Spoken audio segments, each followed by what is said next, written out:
आज की इस पत्रकार वार्ता में जो कि डोगरा स्वाभिमान संगठन पार्टी की तरफ से ऑर्गेनाइज की जा रही है, मैं सभी पत्रकार बंधुओं का यहाँ पे हार्दिक अभिनंदन करता हूँ, स्वागत करता हूँ। मेरे साथ मेरे साथी डोगरा स्वाभिमान संगठन पार्टी के उपाध्यक्ष श्रीमान केडी सिंह जम्वाल जी हैं। हमारे साथ हमारी लीगल फ्रेटर्निटी के चेयरमैन। कॉन्फ्रेंस का जो उद्देश्य है वो ये है कि हम आपके माध्यम से जम्मू कश्मीर के अवाम को, विशेषकर जम्मू के लोगों को, जम्मू के युवाओं को इस वर्तमान सरकार के बारे में, जम्मू कश्मीर यूनियन टेरिटरी की सरकार के बारे में, किस तरीके के साथ 370 के टूटने के बाद जम्मू जो कि बड़ी मुद्दत से एक अद्भुत पीड़ा में करा रहा था और काफ़ी अरसे से 370 को हटाने की भी बात कर रहा था, लेकिन 370 हटाने के बावजूद जो हालात जम्मू के अंदर आज पैदा हुए हैं उसी की चर्चा के लिए आज हम आपके सामने बैठे हुए हैं। विशेषकर हाल ही में जिस तरीके के साथ politics of vendetta, politics of vengeance जिस तरीके के साथ जम्मू कश्मीर यूनियन टेरिटरी के अंदर चल रही है और जिस तरीके के साथ डोगरा स्वाभिमान संगठन पार्टी के अध्यक्ष माननीय चौधरी लाल सिंह जी, जिन्होंने पिछले 25-30 सालों से जम्मू कश्मीर सरकार के अंदर चाहे बतौर मंत्री रहे, चाहे हिंदुस्तान के अंदर बतौर 2 बार मेंबर पार्लियामेंट रहे, 3-4 बार कैबिनेट मिनिस्टर रहे, या उससे पहले ही अपने विद्यार्थी जीवन काल से जिस तरीके के साथ लोगों के मुद्दों को उठाते आए हैं, जिस तरीके के साथ लोगों के हक और इंसाफ की बात करते आ रहे हैं, और हाल ही में आप लोगों को सबको मालूम होगा कि जिस तरीके के साथ चौधरी लाल सिंह जी ने रसाना मामले में सीबीआई इंक्वायरी को मांग लेकर पूरे जम्मू का जनादेश का प्रतिनिधित्व किया और पूरे जम्मू की उस मांग को लेकर आगे बढ़े, जिसका नतीजा ये हुआ कि उन्हें उस मांग के ऊपर लोगों के साथ पूरे डोगरों की आवाज़ को बुलंद करते करते उस पार्टी से भी बाहर निकलना पड़ा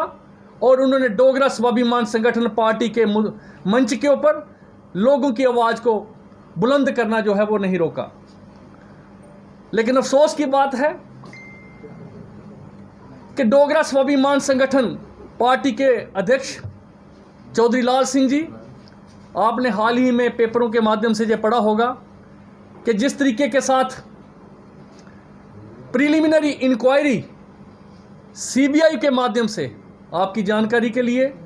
CBI which is directly under the control of the PMO, जिस तरीके के साथ सीबीआई के माध्यम से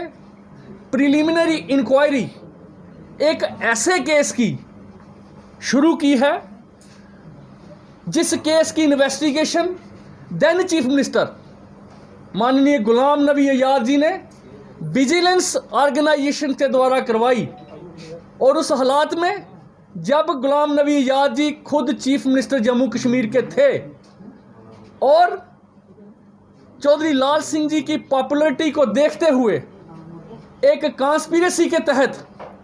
चौधरी लाल सिंह जी को जम्मू कश्मीर से, जब उन्होंने हेल्थ मिनिस्टर के तौर पे काम किया, जब उन्होंने यहाँ पे अपनी एक साफ़ सुथरी छवि को इस्टेब्लिश किया, उनको यहाँ से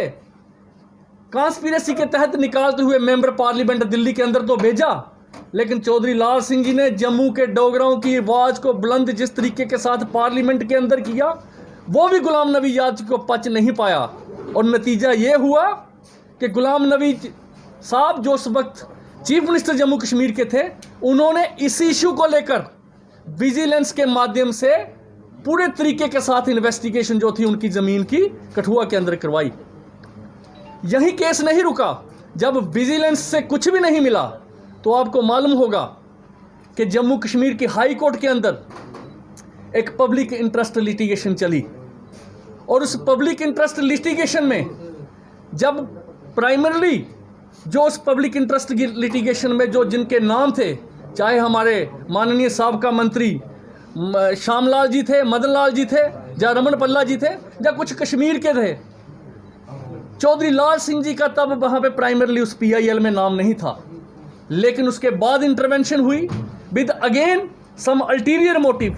और लाल सिंह जी का नाम उस PIL में डाला गया। हाई कोर्ट की मॉनिटरिंग के बावजूद जब कंसर्न्ड मुतलका DC को इंगेज किया गया, तब के चीफ मिनिस्टर द्वारा पूरे तरीके के साथ उनके उस रिकॉर्ड को खंगाला गया। साथियों, पूरे तरीके के साथ जब वहाँ पे देखा गया कि जो लैंड चौधरी लाल सिंह जी के ट्रस्ट के, जहाँ उनके परिवार के ट्रस्ट के अंदर है, उसमें सरकारी स्टेट लैंड का एक अंश भी वहाँ पे नहीं था। जब वहाँ पे देखा गया तो कुछ आगे पीछे के लोगों ने जरूर वहाँ पे कुछ स्टेट लैंड जो थी वो इनक्रोच की थी। और उसके बाद जब चूंकि वो पहले कठुआ के असिस्टेंट कमिश्नर रेवेन्यू द्वारा हुई, मैं डॉक्टर हरिदत्त शिशु जनरल सेक्रेटरी, इस प्रेस वार्ता का जो मेन मुद्दा था, जो इसका उद्देश्य था, वो यही कि जम्मू के डोगराओं को इस चीज़ के बारे में अवगत करवाया जाए कि किस तरीके के साथ वर्तमान सरकार ने बजाय इसके कि क्राइम ब्रांच ने जो इन्वेस्टिगेशन रसाना में की, जिसके के लिए हाई कोर्ट ने कहा